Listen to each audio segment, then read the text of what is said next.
নমস্কার আমার সফলতার রহস্যের প্রিয়জনেরা।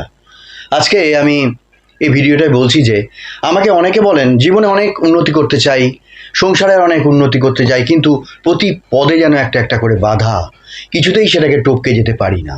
তা আমি বলছি যে আমাদের বাধা কিন্তু, আমরা তো বাড়িতে প্রত্যেকে ঠাকুর পুজো করি, আমি নিজে না করি বাড়ির আর একজন সদস্য করেন, বা আমরা কেউ শিব ভক্ত, কেউ কালী ভক্ত, কেউ কৃষ্ণ ভক্ত, রাধা ভক্ত, গোপাল ভক্ত। কিন্তু এখানে একটা বিষয় থেকে যায়, ফাঁক থেকে যাচ্ছে, ত্রিশক্তির সাধনা যদি একসঙ্গে না হয় সেই গৃহে, তাহলে কিন্তু সেই গৃহের থেকে রোগ ব্যাধি ছেড়ে যায় না। আপনার একটা কিছু চাহিদা ইচ্ছে আছে, সেটা পূরণ হবে না, সারা জীবনেও হয় না, এই বাড়িতে থেকে কোনো উন্নতিই হয় না, বা আপনার আরও অনেক রকমের সুযোগ সুবিধা, লেখাপড়ার দিক থেকে, সন্তানের দিক থেকে কি যে একটা বাধা আটকে থাকে। গৃহে ত্রিশক্তির সাধনা করতে হয়। ত্রিশক্তি কি? নিরাকার পরম ব্রহ্মশক্তি, যেটা হচ্ছে শ্রীকৃষ্ণ, রামচন্দ্র, নিরাকার পরম ব্রহ্মের শক্তি এসছেন। আর একটা হচ্ছে কি শিব শক্তি, শিব মহাদেব, শিবের আদি শক্তি। আর একটা হচ্ছে কি যে কালী শক্তি। তাহলে এই তিনটে শক্তি একত্র হলো। ধরুন আপনার বাড়িতে গোপাল আছেন, রাধাকৃষ্ণ আছেন, ফটো মূর্তি যা হোক আছেন, মা কালীকে রাখবেন, শিবকে রাখবেন, মহাদেবকে, এই সকলকে করবেন। যে সংসারে আদ্যাশক্তি, অর্থাৎ এই যে কালী শক্তি, যেটা আদ্যাশক্তি হচ্ছে আদি শক্তি, শিব শক্তি হচ্ছে মহাদেব, শিবকে বলা হয় অনাদি, দেবাদি দেব, দেবের আদি দেব, অনাদি। আর কৃষ্ণ শক্তিকে বলা হয় যে ব্রহ্ম শক্তি। এই তিন শক্তির উপাসনা একসঙ্গে করবেন। উপাসনা কি জপ তপ করবেন, বসে অনেকক্ষণ সময় ব্যয় করবেন, আমি তা বলছি না। আমি বলছি কি যে মানুষই পুজো করতে বসবেন, প্রথমেই তিনি আসনে বসে বলবেন, এই সংসারের জন্যে, এই মানুষগুলোর জন্যে আমি প্রতিনিধি হয়ে পুজো করি, আমাকে তোমরা সেই অনুমতি দাও। দেখবেন পুজোয় বসার সময় পুরোহিত মহাশয় বাড়ির একজনকে বলেন যে আমি পূজায় বসছি, অনুমতি দিন। কেন বলা হয় এই জন্যেই বলা হয়, অনুমতি আপনি চাইবেন ঈশ্বরের কাছে, হে মহাদেব, হে আদ্যাশক্তি, হে ব্রহ্মশক্তি, কৃষ্ণ শক্তি, আমাকে অনুমতি দাও যে আমি আজকে পূজায় বসি। প্রত্যেক দিন পুজোয় বসার আগে এইটা বলে নেবেন। নাহলে দেখবেন কি অনেক পুজোই করেন, কান্নাকাটিও করেন, জপ করেন, ধ্যান করেন, কিছুতেই কিন্তু গেরোটা ছেড়ে যায় না, কি একটা যেন আটকে রেখে দিয়েছে। পরিষ্কার থাকতে হবে, আমি পরিষ্কার কথা বলছি, পরিষ্কার থাকতে হবে, এঁটো কাটার বিচার করতে হবে। তুলসী পাতা গাদা তুলে রেখে দিলাম, দিয়ে ওটা 7 দিন ধরে ব্যবহার করলাম না। অনেকে হয়তো মত পোষণ করে থাকেন তুলসী পাতা শুকিয়ে গেলেও দেওয়া যায় না, একটা তুলসী পাতা তুলে 1 দিন 2 দিন, 2 দিনের বেশি ব্যবহার করবেন না। আর আমি বলেছিলাম একটা ভিডিও, কবে কবে জল দেবেন না, জল দিলে সংসারে হানি হয়, সেই দিনগুলোতে জল দিতে নেই, সন্ধ্যার পরে জল দিতে নেই ইত্যাদি। বা তুলসী দেবীর একটা মন্ত্র বলে দিয়েছিলাম অন্য একটা ভিডিওতে, সেটা আমি না হয় এই ভিডিওর মধ্যে আপনাদের দিয়ে দিচ্ছি, সেটা দেখে নেবেন যারা দেখেননি। এবার বলছি কি, পুজোয় বসবেন, আপনি ব্রহ্মশক্তিকে আরাধনা করবেন। আপনি বলবেন যে আমাকে শক্তি দাও, আমাকে ব্রহ্মশক্তি দাও। কৃষ্ণকে বলবেন আমাকে ব্রহ্মশক্তি দাও, আর তোমার এই আরাধনা আমি যেন করে যেতে পারি, আমাকে। এবার শিবকে বলবেন তুমি দেবাদিদেব, তুমি আমাকে শক্তি দাও, তুমি এই সংসারের শান্তি দাও।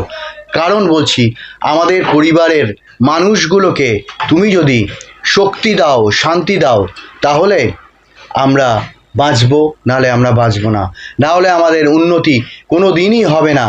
এইটা কিন্তু প্রার্থনা করতে হবে।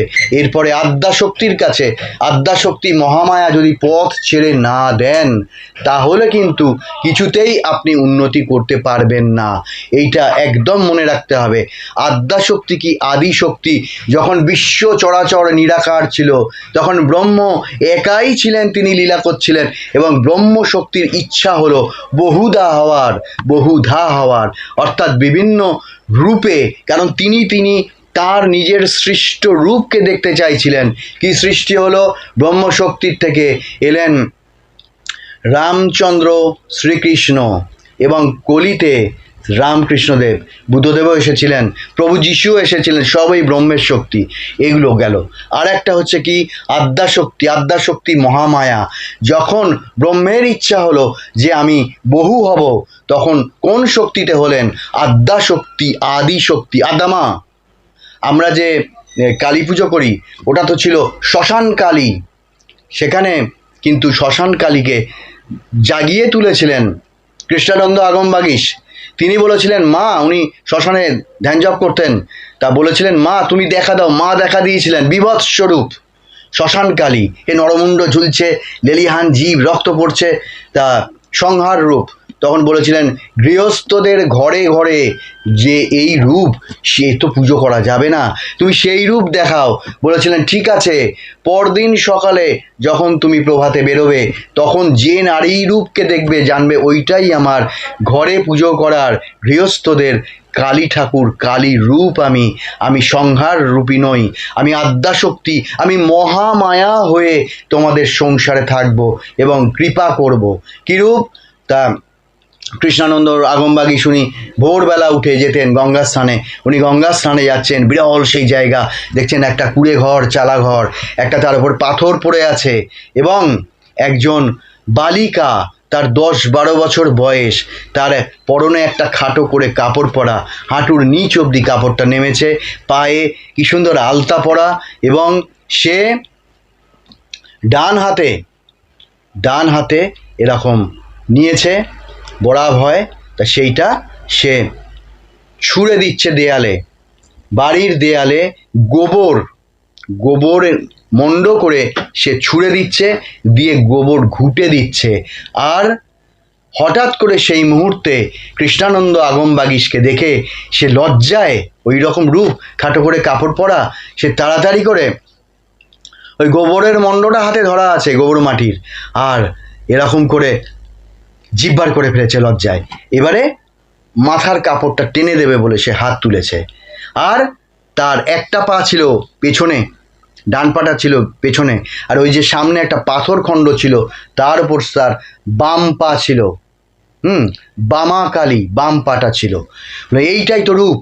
তার মানে তলায় শুয়ে আছেন পাথর রূপী মহাদেব, হ্যাঁ, শিব নিরাকার পরমব্রহ্ম, তিন অনাদি, এবং তার উপর স্বয়ংক্রিয় হচ্ছেন মা কালী, সৃষ্টি স্থিতি বিনাশ করছেন।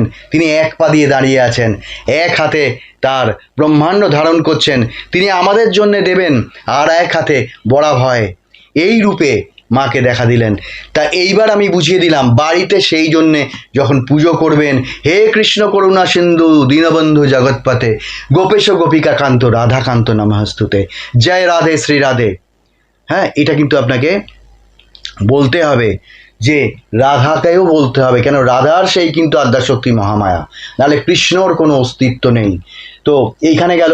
আর দেবাদিদেব মহাদেব নিরাকার নিষ্ক্রিয় হয়ে আছেন মায়ের পদতলে, এবং মা দাঁড়িয়ে আছেন তার উপর সক্রিয়। তিনি কিন্তু সমস্ত কিছু করছেন, সৃষ্টি স্থিতি প্রলয় করছেন। কাকে নিয়ে করছেন? নিরাকার পরম ব্রহ্ম সেই কৃষ্ণ, কৃষ্ণ শক্তি, ব্রহ্মশক্তি, আদ্যাশক্তি মহামায়া, এবং রাধা শক্তি, আর অনাদি দেবাদিদেব অনাদেব সেই শিব শক্তি। এই তিনটেরই এই যে আমি ভাবধারাটা দিলাম, মনের মধ্যে নিয়ে নিন, নিয়ে এইভাবে আপনারা যখন পুজো করবেন, পুজো করতে বসে এই ভাবধারায় পুজো করবেন, যে গৃহস্থে আমার উন্নতির জন্যে আমি এই ভাবধারা তোমার কাছে নিয়ে এসেছি, যে এইভাবে পুজো দেবেন। যাকে যে ফুল দিতে হয় সেটা আপনারা নিয়মকানুন খুব ভালো জানেন, সেই সময় আমি নষ্ট করব না বলে এইভাবে পথ চলুন, দেখবেন সংসারের যেটা হাত দেবেন সেটাই সোনা ফলবে। আপনার ঘরে কোনো স্টুডেন্ট আছে, সে দেখবেন এই পুজোর দ্বারা এফেক্টেড হবে। বাড়ির প্রত্যেক কটা দেয়াল পর্যন্ত, ফার্নিচার পর্যন্ত এফেক্টেড হয়, মানুষের মন, হৃদয় এবং দেহ পর্যন্ত এফেক্টেড হয়। সেই গৃহে পা দিলে মনে হয় যেন চন্দনের গন্ধ বেরোচ্ছে, কি অপূর্ব মনে হয়। সেই ঘরে ঈশ্বর বিরাজ করেন, মা লক্ষ্মী বিরাজ করেন, প্রভু গণেশ বিরাজ করেন, সবাই বিরাজ করেন। এইভাবে করবেন, এই ত্রিশক্তিকে একসঙ্গে করবেন, চাকরি বাকরি হবে, লেখাপড়া হবে, সুস্থতা আসবে, সন্তান আসবে, সন্তান ভালো হবে, প্রত্যেকটা মানুষ হাসতে পারবে। ধন্যবাদ, নমস্কার।